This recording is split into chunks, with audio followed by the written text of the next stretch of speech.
हरे कृष्णा।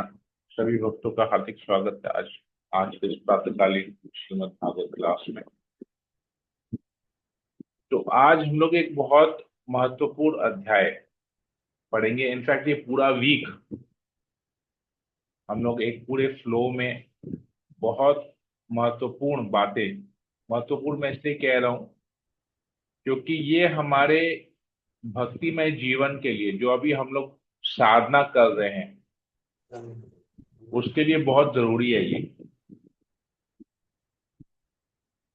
हम साधना क्यों कर रहे हैं, हमको साधना कैसे करना चाहिए, इसके बारे में पूरा है कंप्लीट जो हम लोग पढ़ेंगे।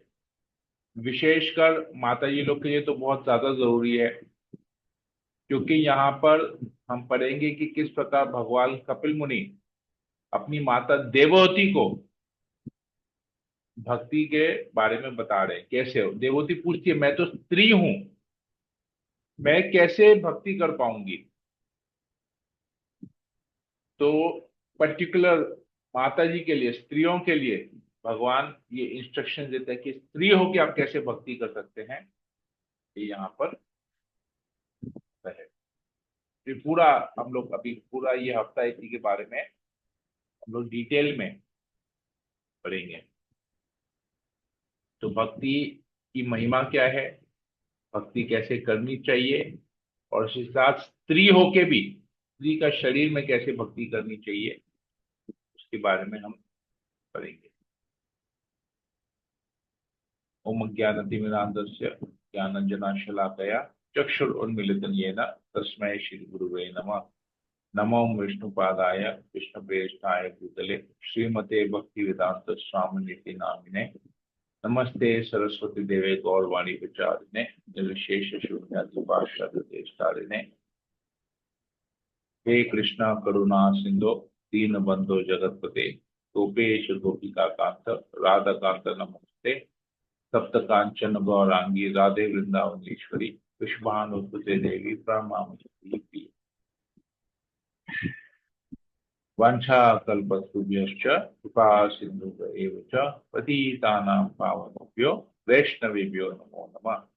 जय श्री कृष्ण चैतन्य प्रभु नित्यानंद श्री अद्वैत गदाधर शिवासादि गौर भक्तवृंद।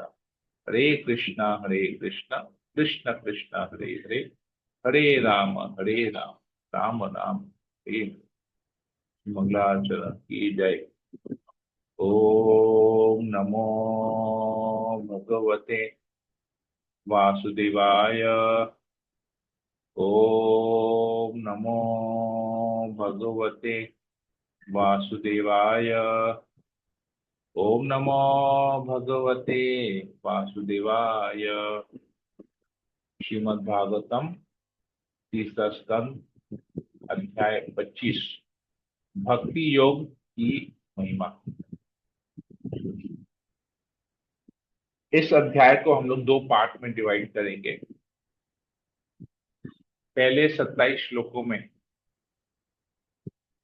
भगवान कपिल अपनी माता देवहूति को भक्ति योग की महिमा के बारे में बताते हैं, और फिर 28 नंबर से लेके अंत तक किस प्रकार देवहूति स्त्री होके कैसे भक्ति कर सकती है वो बताते हैं, स्पेसिफिक होके बताते हैं।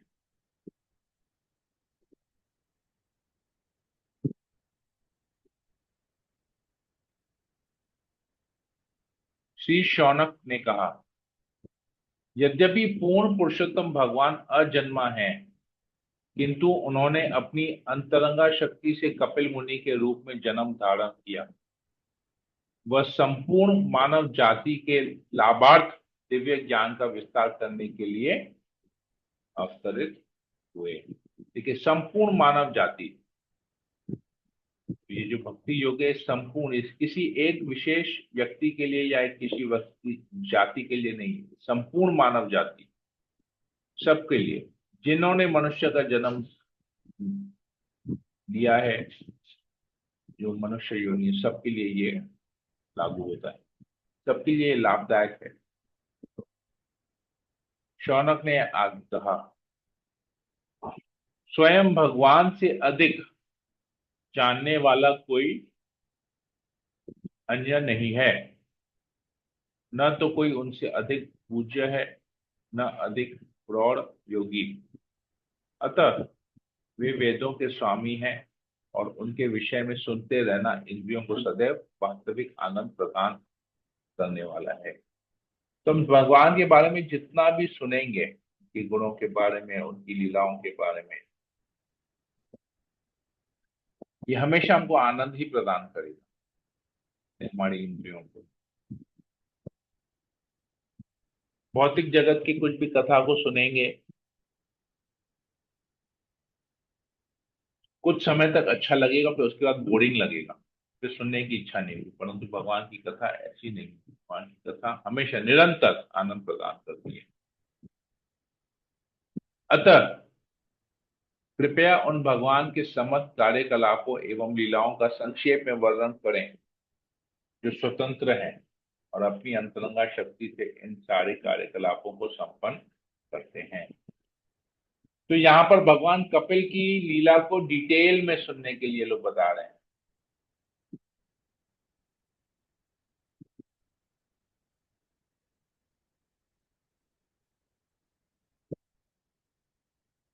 श्री शुद्ध गोस्वामी ने कहा, परम शक्तिमान ऋषि मैत्र व्यासदेव के मित्र थे। दिव्य ज्ञान के विषय में विदुर की जिज्ञासा से प्रोत्साहित एवं प्रसन्न होकर मैत्र ने इस प्रकार कहा। मैत्र ने कहा, जब कर्दम मुनि बन चले गए तो भगवान कपिल अपनी माता देवती को प्रसन्न करने के लिए बिंदु सरोवर के तट पर रहे आए। तो हम लोग पढ़ते हैं कि पिछले अध्याय में कि किस प्रकार महामुनि कपिल देव से आज्ञा मांगते हैं, अपनी इच्छा प्रकाशित करते हैं, आज्ञा मांगते हैं कि मैं वन में चले जाना चाहता हूँ, संन्यास लेना चाहता हूँ और मैं पूर्ण रूप से अपने आप को आपके शरणागत करना चाहता हूँ। तो भगवान उसको आदेश देते हैं, कहते हैं कि ठीक है, तुम जाओ, अपनी माता को भक्ति का ज्ञान मैं अपने आप दूंगा। तो अभी भगवान आते हैं इधर बिंदु सरोवर सरस्वती के तट पे। अपनी माँ देवती को परम सत्य का चरम लक्ष्य दिखला सकने में समर्थ कपिल जब उसके सक्षम फुर्सत से बैठे थे, तो देवती के वे शब्द याद आए जो ब्रह्मा ने उससे कहे थे। अतः वह कपिल से इस प्रकार प्रश्न पूछने लगी। देवती ने कहा, हे प्रभु, मैं अपनी इंद्रियों के विक्षोभ से उबी हुई हूँ और इसके फलस्वरूप मैं अज्ञान रूपी अंधकार के गर्भ में गिर गई।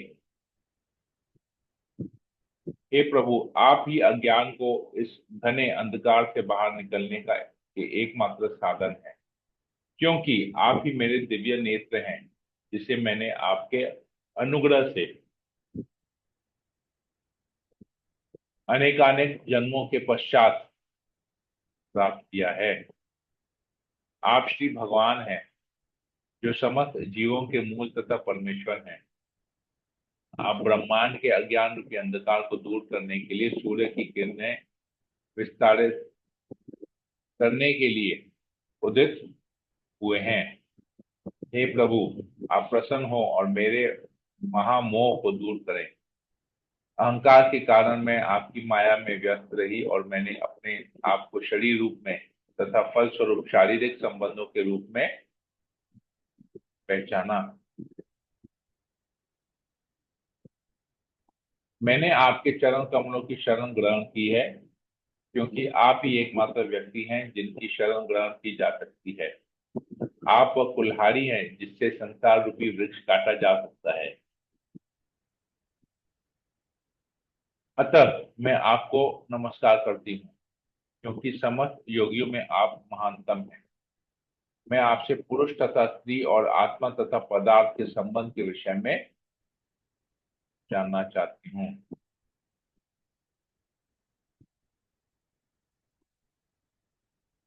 तो दिव्य साक्षात्कार के लिए अपनी माता की कलमश रहित इच्छा को सुनकर भगवान ने मन ही मन उनके प्रश्नों के लिए धन्यवाद दिया और इस प्रकार मुस्कान युक्त मुख से उन्होंने आत्म साक्षात्कार में रुचि रखने वाले अध्यात्मवादियों के मार्ग की व्याख्या की। तो देखिए, यहाँ पर हमको दो बातें पता चलती हैं।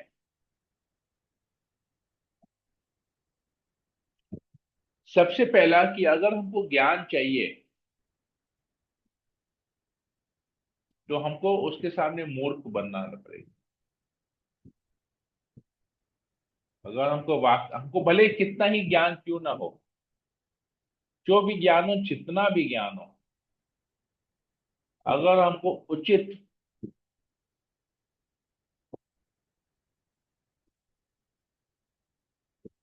परंपरा के द्वारा अगर हमको ज्ञान चाहिए या उचित व्यक्ति से हमको ज्ञान चाहिए, तो हमको विनम्र होना पड़ेगा, अपने आप को अज्ञान बतलाकर उसके शरणागत होना पड़ेगा और जैसा वो बोलेंगे उसे स्वीकार करना पड़ेगा।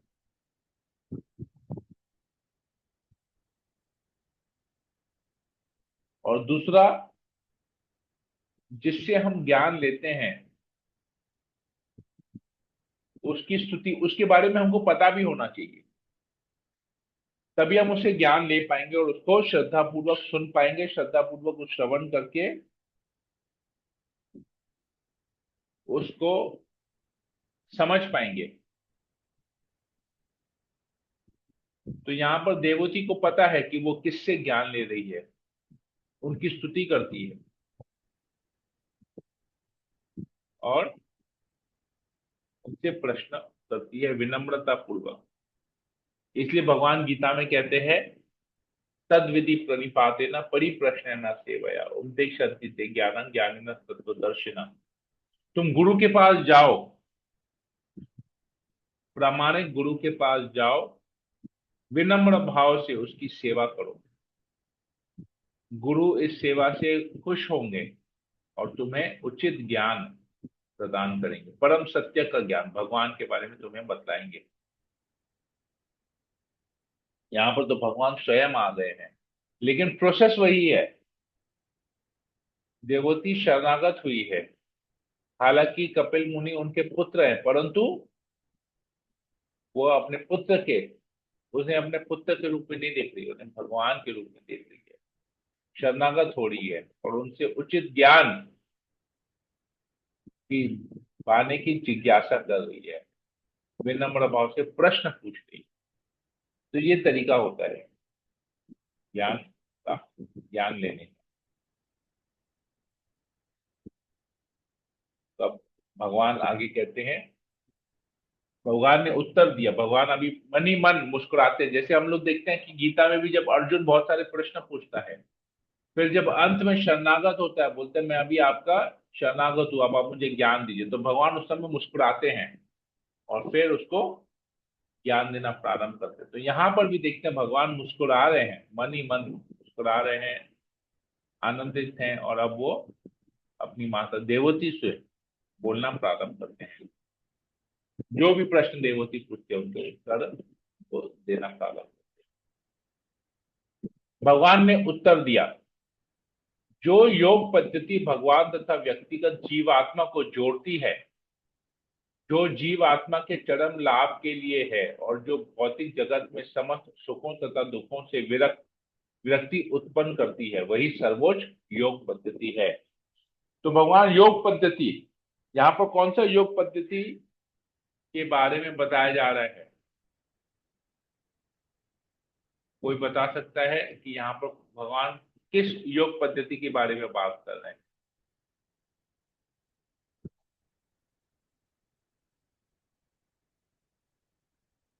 व्यक्तिगत जीवात्मा। हाँ बोलिए, हरे कृष्ण माता जी बोलिए।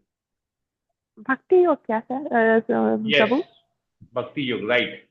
भक्ति योग देखिए इसमें कैसे है, भगवान तथा व्यक्तिगत जीवात्मा को जोड़ती है, ठीक है, और वो क्या है, जीवात्मा के चरम लाभ के लिए है, मतलब उससे लाभदायक और कुछ हो नहीं सकता है। और वो योग पद्धति क्या करती है? भौतिक जगत के समस्त सुखों तथा दुखों, मतलब भौतिक जगत की पूरी आसक्ति को काटती है। यही देखिए बात भगवान गीता में कहते हैं कि अर्जुन को कहते हैं कि आज मैं तुम्हें वही विज्ञान के बारे में बताऊंगा। आत्मा और परमात्मा का जो रिलेशन है उस विज्ञान के बारे में आज मैं तुम्हें बताऊंगा। यही चीज यहाँ पर सिमिलर बात भगवान कपिल देव अपनी माता देवती को कह रहे हैं। कहते हैं, हे परम पवित्र माता, अब मैं आपको वही प्राचीन योग पद्धति समझाऊंगा जिसे मैंने पहले महान ऋषियों को समझाया था। यही हर प्रकार से उपयोगी एवं व्यावहारिक है। मतलब उपयोगी मतलब यही प्रोसेस जेन्युइन है, ऑथेंटिक है। व्यवहारिक मतलब जेन्युइन है, ऑथेंटिक है। इसी प्रोसेस को आपको अपनाना है और दूसरा कोई प्रोसेस नहीं अपनाना है। उपयोगी है।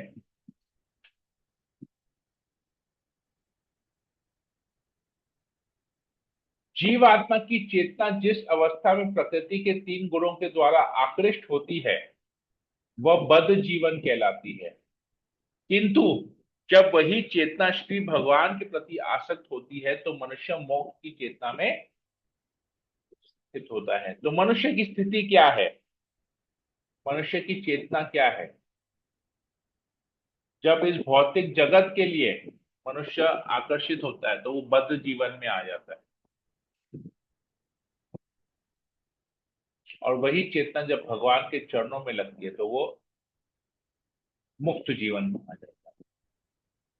तो ये बद्ध जीवन और मुक्त जीवन में क्या है देखिए, बोलते हैं जब मनुष्य शरीर को मैं तथा भौतिक पदार्थों को मेरा मानने के झूठे भाव से उत्पन्न काम तथा लोभ के विकारों से पूर्णतः मुक्त हो जाता है तो उसका मन शुद्ध हो जाता है।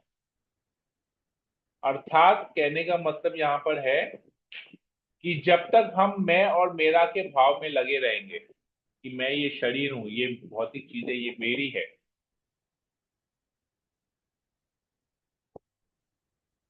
अहम मम से कहते हैं मैं और मेरा, जब तक इस भाव में रहेंगे तब तक हम विकारों में फंसे रहेंगे, मतलब प्रॉब्लम में फंसे रहेंगे, हम शुद्ध नहीं होंगे। तो और जब हम मैं और मेरा मतलब इस भौतिक शरीर के ऊपर आ जाएंगे, अपने आप को भगवान का अंश मानेंगे, आत्मा के स्तर पे आएंगे, या कहते हैं आत्म साक्षात्कार करेंगे, तब क्या होगा? उस विशुद्ध अवस्था में वो तथा कथित भौतिक सुख तथा दुख की अवस्था को लांग जाता है। तब ये भौतिक सुख दुख हमको नहीं परेशान करेंगे, इसके विकार हमको नहीं सताएंगे। उस समय जीव अपने आप को संसार से परे सदैव स्वयं प्रकाशित, अखंडित एवं सूक्ष्म आकार में देख सकता है। मतलब तब अपने आप को आत्मा के स्तर पे देख सकता है। आत्म साक्षात्कार की उस अवस्था में मनुष्य ज्ञान तथा भक्ति में त्याग के अभ्यास से प्रत्येक वस्तु को सही रूप में देख सकता है। वह इस संसार के प्रति अन्य मनसक हो जाता है और उस प्रकार भौतिक प्रभाव अत्यल्प प्रबलता के साथ काम कर पाते हैं।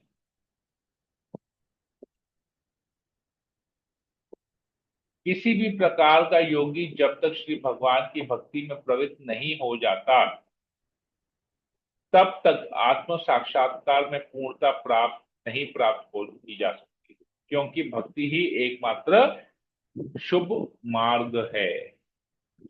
देखिए कितना इंपॉर्टेंट पॉइंट भगवान यहाँ पर बता रहे हैं। आप किसी भी प्रकार का योग, किसी भी प्रकार का योगाभ्यास क्यों न करें, किसी भी प्रकार की योग पद्धति को क्यों न फॉलो करें,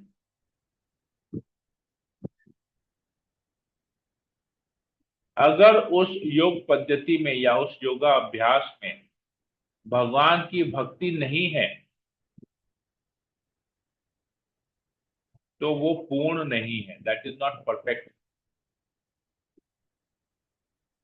अगर वो योग पद्धति, योगा अभ्यास आपको भगवान के साथ नहीं जोड़ता है,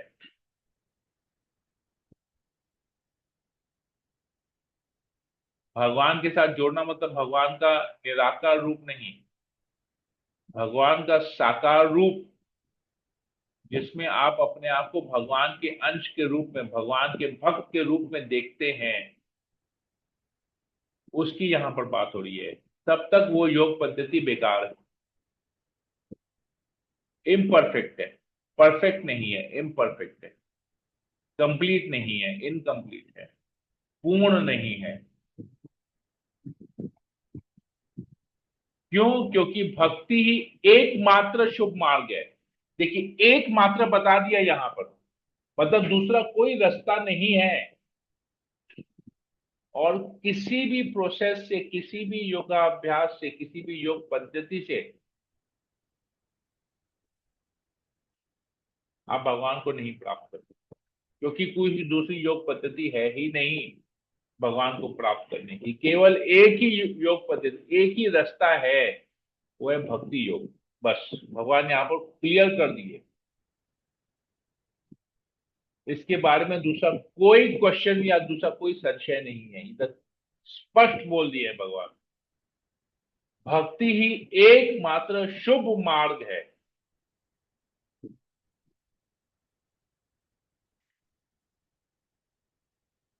प्रत्येक विद्वान व्यक्ति अच्छी तरह जानता है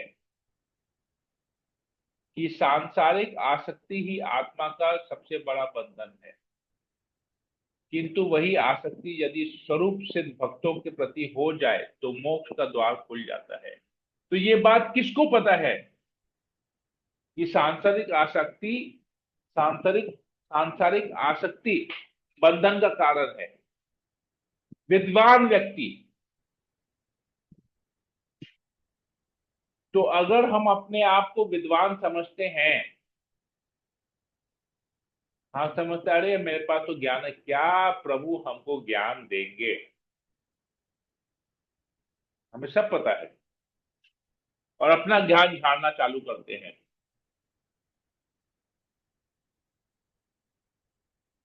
और सांसारिक आसक्ति में लगे हुए हैं, तो वो विद्वान नहीं है। भगवान के हिसाब से तो वो विद्वान नहीं है, दूसरे लोगों के हिसाब से, अपने हिसाब से तो विद्वान हो सकता है। परंतु अगर संसार में, संसार के प्रति, भौतिक वस्तुओं के प्रति, संसार में जो अपने रिलेशन है उनके प्रति अगर आसक्ति बनाए रखते तो वो व्यक्ति विद्वान नहीं है। विद्वान वो है जो भक्तों के प्रति, स्वरूप सिद्ध भक्तों के प्रति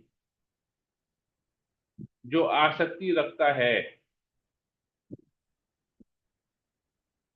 वही विद्वान व्यक्ति है।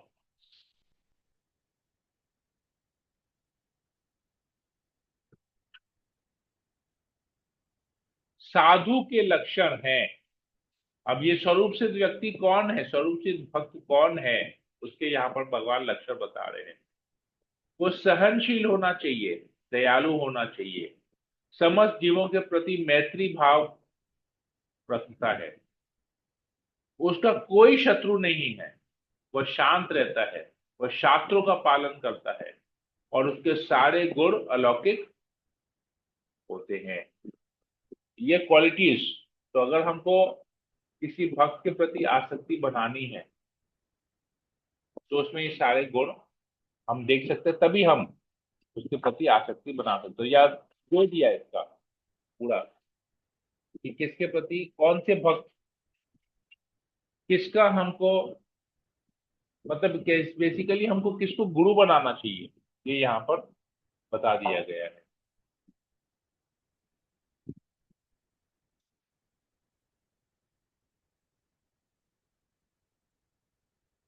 ऐसा साधु अविचलित भाव से भगवान की कट्टर भक्ति करता है। भगवान के लिए वो संसार के अन्य समस्त संबंधों तथा पारिवारिक संबंध तथा मैत्री का परित्याग कर देता है।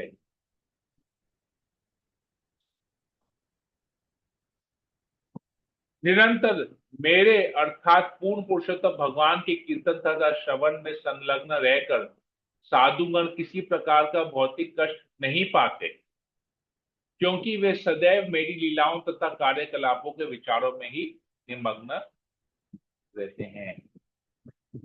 तो यहाँ पर देखिए, साधु बेसिकली मेल जेंट्स के बारे में, प्रभु के बारे में बता रहे हैं यहाँ पर भगवान, साधुओं के बारे में। तो गुरु को कैसा होना चाहिए उसके बारे में यहाँ पर बता रहे हैं। और भगवान क्या कहते हैं, वो क्या करते हैं, वो हमेशा मेरी लीलाओं का श्रवण करते रहते हैं, उन्हें फिर किसी प्रकार का भौतिक कष्ट नहीं होता। हे माते, हे साध्वी, ये उन महान भक्तों के गुण हैं जो समस्त आसक्तियों से मुक्त है। तुम्हें ऐसे पवित्र पुरुषों की संगति करनी चाहिए, क्योंकि ऐसी संगति भौतिक आसक्ति के समस्त कुप्रभावों को हरने वाली है।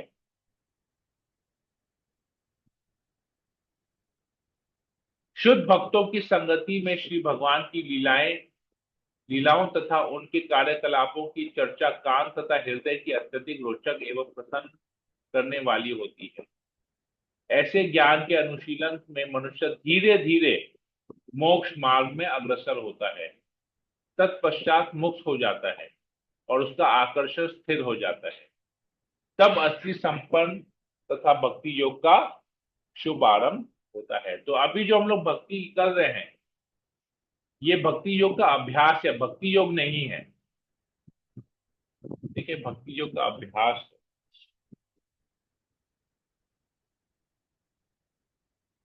इस प्रकार भक्तों की संगति में सचेत होकर भक्ति करते हुए भगवान के कार्यकलापों के विषय में निरंतर सोचते रहने से मनुष्य को इस लोक में तथा परलोक में इंद्र तृप्ति के प्रति अरुचि उत्पन्न हो जाती है। कृष्ण भावनामृत की यह विधि योग की सरलतम विधि है। जब मनुष्य भक्ति योग के मार्ग में सही सही स्थित हो जाता है, तो यह अपने चित्त मन को नियंत्रित करने में सक्षम होता है। तो सबसे सिंपल तरीका, सिंपल प्रोसेस भगवान यहां बता रहे हैं। भक्ति योग का सबसे सिंपल प्रोसेस, कहते हैं ये सरलतम विधि है। सरलतम विधि मतलब सबसे इजी प्रोसेस क्या है? भक्तों के संग में भगवान की लीला का श्रवण करना, बस। भक्तों के संग में, भक्तों के श्रीमुख से भगवान की लीला का श्रवण करना, बस यही प्रोसेस है। कीर्तन करना, श्रवण करना, इजीएस्ट प्रोसेस, और कुछ करने की जरूरत नहीं। इस तरह प्रकृति के गुणों की सेवा में न लगकर अपितु कृष्ण भक्ति विकसित करके, वैराग्य युक्त ज्ञान प्राप्त करके तथा योग के अभ्यास से, जिसमें मनुष्य का मन सदैव पूर्ण पुरुषोत्तम भगवान की भक्ति में सेवा में स्थिर रहता है, मनुष्य इसी जीवन में मेरा साहचर्य संगति प्राप्त कर लेता है, क्योंकि मैं परम पुरुष अर्थात परम सत्य हूं। तो यही जीवन, अगर हम इस प्रोसेस को फॉलो करते हैं, तो भगवान यहाँ पर बोल रहे हैं कि अगर कोई ये प्रोसेस को फॉलो करता है, प्रकृति के तीन गुणों की सेवा मतलब माया की सेवा नहीं करके अगर भगवान की सेवा में अपने आप को लगाता है, तो इसी जीवन में वह मुझे प्राप्त करेगा। भगवान यहाँ बोल दिए।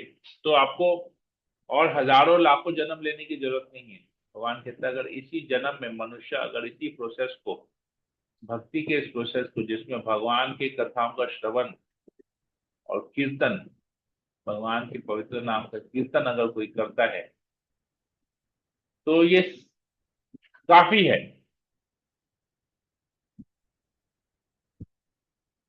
इसी जीवन में वो भगवत धाम जा सकता है। हरे कृष्णा। यहीं तक ही रखते हैं। फिर देवूती आगे और क्या प्रश्न पूछती है कि स्त्री के लिए मैं किस प्रकार के भक्ति योग में करूं, वो मेरे लिए बताइए। तो इसके बारे में हम फिर कल चर्चा करेंगे। हरे कृष्णा। परफेक्ट टाइम में खत्म हुआ। किसी को कोई प्रश्न हो पूछ सकते हैं, कुछ कमेंट तो बोल सकते हरे कृष्ण प्रभु। हैं। Yes ma'am. अ, कल ही मैंने थोड़ा सा भगवत गीता पढ़ा था, बहुत ज्यादा नहीं, थोड़ा। तो ये 5वें अध्याय का मैं पढ़ रही थी, तो 28वां श्लोक में ये लिखा है कि समस्त इंद्रियों के बाहर रह के, दृष्टि को भावों के नियंत्रित करके, प्राण अपायन वायु को नथुने के भीतर खींच कर मंत्र तथा बुद्धि को वश में करके मोक्ष का लक्ष्य बना के योगी इच्छा हम्म। भय तथा क्रोध से रहित हो जाता है। मतलब हम्म। इतना कुछ करने के बाद भी उसको सिर्फ इच्छा और भय तथा क्रोध ही से ही उसको मुक्ति हाँ। मिलती है। हाँ। बाकी सब तो रह ही जाता है, कितना लंबा प्रोसेस रहता है। हाँ। तो हाँ। राइट। भक्ति योग से तो शायद बहुत सब कुछ ही चला जाता है ना। राइट। तो भक्ति योग में इतना सब कुछ ध्यान करने का जरूरत नहीं है ना। भक्ति योग में क्या करना है? श्रवण करना है, कीर्तन करना है। वो अपने आप ही हाँ, सब कुछ, बाकी सब कुछ हो जाएगा। तात्पर्य धीरे पढ़ने धीरे से तो धीरे और धीरे। भी लंबा चौड़ा है। हाँ। हाँ, धीरे धीरे तो धीरे। तो इसलिए भगवान बोले सरलतम विधि है, the most easiest process. Easy process है। बाकी तो बहुत डिफिकल्ट प्रोसेस है। इजी अ, प्रोसेस भगवान यहाँ इसलिए बता दी है। हाँ, इतना कुछ करने के बाद भी प्रभु सिर्फ तीन ही चीज बता रहे, तीन ही चीज से वो रहित होता है, इच्छा हाँ। भय हाँ। और हाँ। क्रोध। राइट। बस ये तीन चीज। हाँ, लेकिन अगर बाकी तो सब रह भक्ति ही योग, जाता हाँ, है। बाकी सब रह जाता है। अगर भक्ति योग प्रैक्टिस करेंगे तो सब चीज अपने आप खत्म हो जाएगा। बात ही खत्म हो गया। हाँ, हरे कृष्ण। राइट। हरे बहुत कृष्ण। अच्छा लगा आज थैंक का क्लास। मैच हो गया मेरा कल यू। का और मैच हो आज गया, का। ओके। चलिए, very good. Yes Ashok Prabhu. Hare Krishna. No, everything Hare fine. Krishna. Thank you. Okay, thank you. Hare Krishna. और किसी को कुछ पूछना है या बोलना है?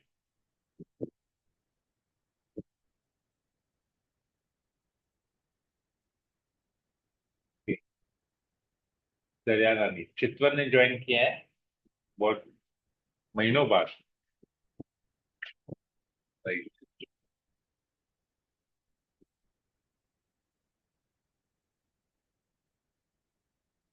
Yes Prabhu. Very good. Okay, और किसी को कुछ पूछना है? राम कृष्ण कामत प्रभु, अखिलेश प्रभु, सुमन माता जी। हरे राइट। कृष्णा प्रभु जी। हरे दंड कृष्ण। प्रणाम। यस। यस। प्रभु जी, चाहे हम भगवत गीता पढ़ते हैं या भागवतम पढ़ते हैं, इसमें सब लिखा है कि आप जैसे हम लोग कुछ भी पढ़ लेते हैं, हमारे मन में जो भी क्वेश्चन होते हैं या फिर परेशानी होती है, तो हम कुछ भी उसमें से निकाल के पढ़ लेना, तो उसमें हम लोग के उसके हल मिल जाते हैं। तो अभी कल ही हम लोग 18वां चैप्टर पढ़ रहे थे।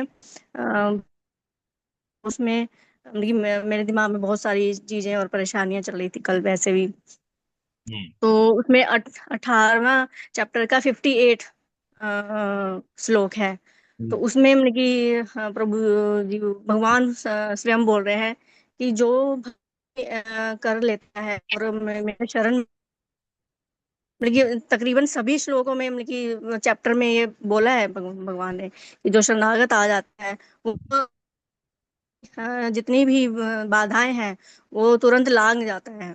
उसको मैं मतलब कि राइट। हर चीजों से मुक्त कर देता हूँ। तो के बाद मतलब कि एकदम से मतलब कि जैसे ना इंसान का मन शांत हो जाता है कि हम व्यर्थ ही मतलब कि हर चिंताओं में पड़े रहते हैं या परेशानियों में पड़े रहते हैं। अगर हम लोग सिर्फ मतलब कि सिर्फ भगवान का ही चिंतन कर लें और उनकी शरणागत हो जाते हैं, तो मन अपने आप ही शांत हो जाता है कि लगता है कि नहीं, हमारे पीछे कोई खड़ा है।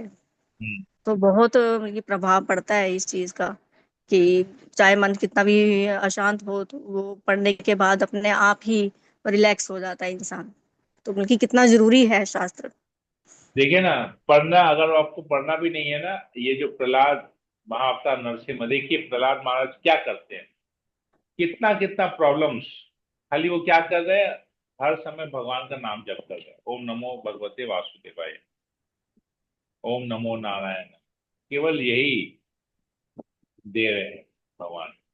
प्रहलाद महाराज क्या कर रहे हैं, देखिए ऐसा ऐसा परिस्थिति माने ही प्रहलाद महाराज किसी भी परिस्थिति में विचलित नहीं हो रहे हैं। हालांकि उसमें बार बार बोल रहे हैं कि मैं एक असुर वंश को बिलोंग करता हूं, भगवान मुझ पर कृपा नहीं करेंगे क्योंकि मैं असुर वंश का हूं। फिर भी भगवान मुझे दर्शन नहीं देंगे क्योंकि मैं असुर वंश का हूं, फिर भी मैं भगवान की भक्ति नहीं छोड़ूंगा।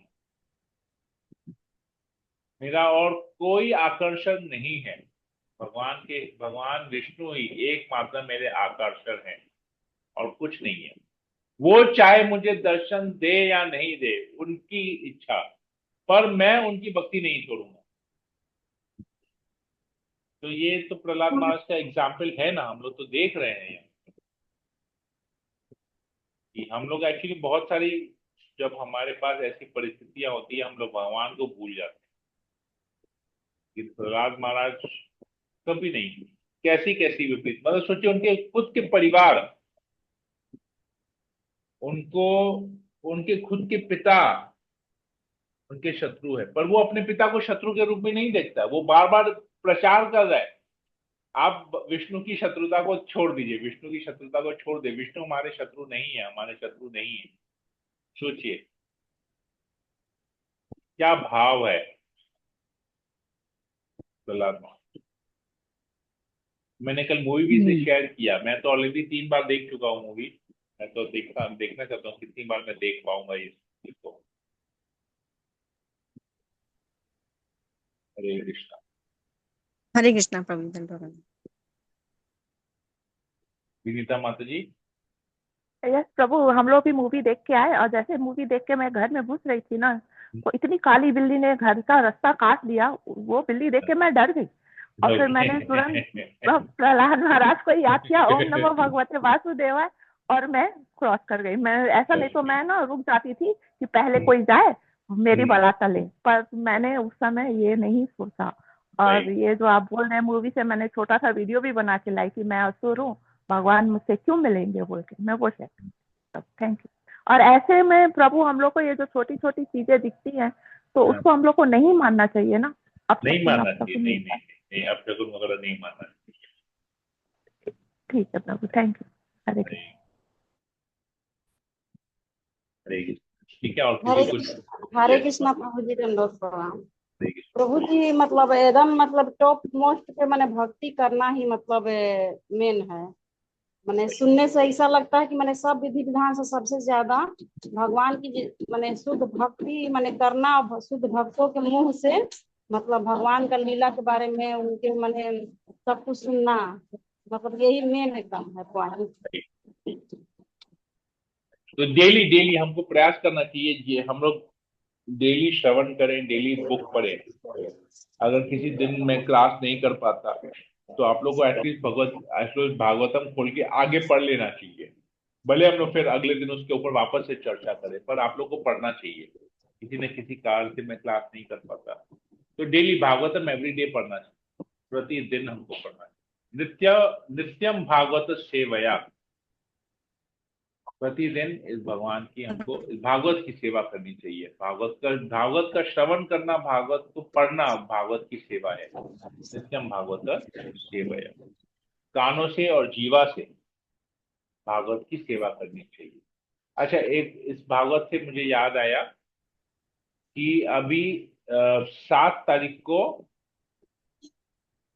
भाद्र पूर्णिमा है। भाद्र पूर्णिमा कहते हैं ना, जैसे आपने लास्ट जैसे किसने लिया था, सुमन माता जी आपने लिया था ना पिछले साल भागवतम। जी प्रभु जी। ये भाद्र पूर्णिमा ही था ना जब आपने लिया था। हाँ कुछ ऐसा ही था कुछ। हाँ, आप लोग भागवत की पूजा किए थे उस दिन। जी जी, आप बताए थे। हाँ, तो अभी इस साल फिर से वही है। हाँ, भाद्र पूर्णिमा। तो भाद्र पूर्णिमा है 7 सितंबर को, 7 सितंबर को। तो अभी आप लोगों में से अगर किसी को भागवतम नहीं है किनके पास, तो मुझे कल मायापुर से फोन आया था, कल परसों 2 दिन 3 दिन पहले फोन आया।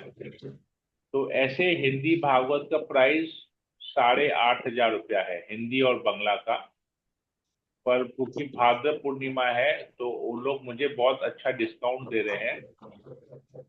तो ये भागवतम अभी आपको, अगर आप एड्रेस देंगे तो ये भागवतम आपके घर में वो लोग मायापुर से डायरेक्ट कुरियर करेंगे आप लोगों को। 6,000 रुपीज, 6,000 रुपया आप लोग को लक्ष्मी देना पड़ेगा, जिसमें भागवतम आप लोगों को, क्योंकि हर साल भाद्र पूर्णिमा के बाद भागवतम का प्राइस बढ़ जाता है। तो अभी जैसे ये लास्ट ईयर 7,500 था, वो फिर भाद्र पूर्णिमा के बाद 8,500 हो गया। तो पूरा साल चला है अभी। तो अभी इस भाद्र पूर्णिमा तक वो 8,500 रहेगा। इसके बाद फिर प्राइस बढ़ जाएगा, 9,000 या 9,500 या 10,000 भी हो सकता है, मुझे पता नहीं है क्या प्राइस होगा। तो फिर वो फिर पूरा साल ऐसे चलेगा। तो आई थिंक पिछले साल जब माता जी ने लिया था, सुमन चौरस से माता जी ने लिया था, तब शायद आई थिंक 6,500 रुपया प्राइस था, और आप लोग को थोड़ा सा डिस्काउंट, आई थिंक 4-4,500 में शायद कुछ, या 5,000 में से कुछ पड़ा था, मुझे याद नहीं है। जो भी होगा डिस्काउंटेड हरे प्राइस में कृष्णा आपको प्रभु जी, दंडोत प्रणाम प्रभु, 4,500 में मिला। 4,500 में मिला था। सोचिए कितने आप भाग्यशाली है, 4,500 रुपया में आपको भागवतम में लिया था, क्योंकि उसके तुरंत बाद 8,500 रुपया हो गया दाम, तो डबल हो गया। तो अभी अभी 6,000 में, अभी 8,500 भाद्र पूर्णिमा, ऐसे भागवतम का प्राइस है। पर भागवत, ये भाद्र पूर्णिमा कैंपेन है, और शास्त्रों में आता है कि जिसको, जो भाद्र पूर्णिमा के दिन भागवतम को एक आसन पे बोला, सोने के आसन पे, पर हम लोग एक मानसिक आसन बना सकते हैं और उस दिन भागवतम की पूजा करनी चाहिए।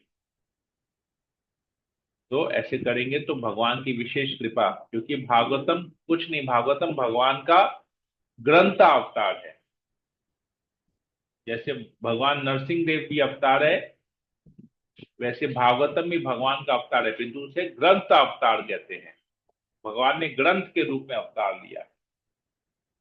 तो जिनके पास भी अभी भागवतम नहीं है, तो अगर उनको चाहिए तो ये बहुत ही सुनहरा अवसर है, गोल्डन अपॉर्चुनिटी है। विशेष दिन में, ऐसी विशेष तिथि में भागवतों को अपने घर में लेके आना, ये तिथि है, भाद्र पूर्णिमा तिथि है, जिसमें हम लोग भागवतम को अपने घर में लाते हैं। जैसे सावन का महीना तिथि होता है ना, सब लोग शिव जी को जल चढ़ाते हैं, तो कितना महत्वपूर्ण होता है वो। बहुत लोग जाते हैं, कहाँ कहाँ जाते हैं, पूरे इंडिया में ऐसी ऐसी जगह जाते हैं जहाँ पर शिव जी को जल चढ़ाने। वैसे ही ये बहुत विशेष तिथि है भाद्र पूर्णिमा, जिसमें भागवतम को अपने घर में लाया जाता है और उसकी पूजा की जाती है। तो अगर आप लोगों में से किसी को चाहिए इस पर्टिकुलर प्राइस में, 6,000 में, तो आप लोग मुझे पर्सनल में व्हाट्सएप कर देंगे अपना नाम, प्रॉपर एड्रेस जहाँ पर कुरियर होगा, एक लैंडमार्क के साथ कि इसके पास में है, इसके पास में है, इसके ऑपोजिट है, ऐसे करके, और अपना मोबाइल नंबर मुझे व्हाट्सएप करेंगे। मैं मायापुर में आप लोग का डिटेल्स भेज दूंगा, वो लोग वहां से कुरियर करेंगे। आपके घर में जब भागवतम आ जाएगा, उसके आप लोग मुझे कंफर्म कीजिएगा कि आप लोग को मिल गया है, तो मैं आप लोगों से डायरेक्ट मायापुर का क्यूआर कोड शेयर करूंगा, जिसमें आप लोग डायरेक्ट मायापुर में पेमेंट कर सकते हैं, मुझे पेमेंट करने की जरूरत नहीं है। ठीक है, हरे कृष्णा। मायापुर से प्रभु जी आपने मुझे भी भिजवाया था डायरेक्ट। राइट, आपको कितना और पड़ा था? 5,000 साढ़े शायद। 4.5 में ही पड़ा था प्रभु जी। 4,500 में आपको भी पड़ा था, राइट। तो देखिए हम्म कितना आप क्योंकि लोगों। उसमें प्रभु जी का, उनकी गुरु महाराज जी का साइन भी था और स्टैंप भी राइट, लगा के पूरा, हाँ, दिया राइट, था राइट, पूरा उन्होंने। उन्होंने सिग्नेचर करके, एक्चुअली हाँ, गुरु पूरा महाराज का नहीं था, गुरु महाराज का नहीं था, हाँ, ब्लेसिंग था।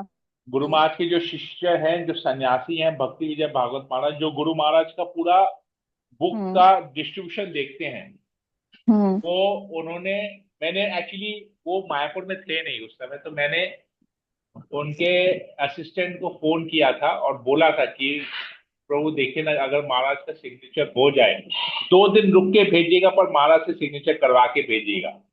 तो उन्होंने भी ये लिया कि ठीक है, मैं महाराज से सिग्नेचर, फिर महाराज ने मुझे पर्सनली फोन किया कि क्या हुआ?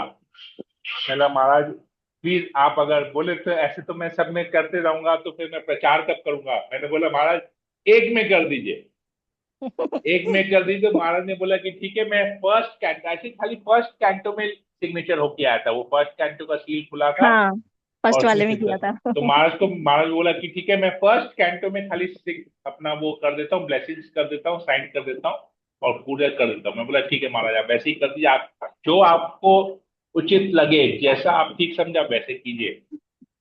तो महाराज ने सिग्नेचर करके अपना ब्लेसिंग्स दे के उसने बेसिकली भेजा था।